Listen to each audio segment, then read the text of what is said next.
Bonjour à tous, c'est votre formateur Lucas. Aujourd'hui, nous allons apprendre comment conduire une boîte automatique. Bien sûr, c'est une boîte qui est facile à connaître. On n'a pas besoin de prendre 30 minutes, 1 heure du temps, 2 heures ou toute une journée à passer pour apprendre à conduire une boîte automatique. Et le plus simple, comme vous le savez ou comme vous le voyez.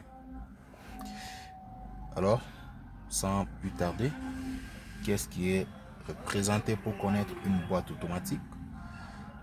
Pour connaître une boîte automatique, elle a des insignes ou un véhicule automatique. Elle a deux marques. Déjà, dès le départ, vous allez voir sur le levier de vitesse. C'est marqué. Il y a P, il y a R, il y a N, il y a D, il y a deux chiffres et il y a L. Et tous ces marques ont des significations respectives. Alors, en ce qui concerne P signifie parc. On appelle aussi parking ou stationnement. On l'utilise dans le cadre de stationnement. Nous avons R en anglais qui signifie reverse. On va dire marche arrière. Là, c'est pour reculer. Et N qui signifie neutre. Là, c'est la position neutre. Et D qui signifie driver. En français, qui veut dire conduire. Et deux chiffres. Là, c'est limiter la boîte à 2 vitesses. Nous allons parler de ça dans la vidéo prochaine. L qui signifie rapport le plus bas. Le rapport le plus bas.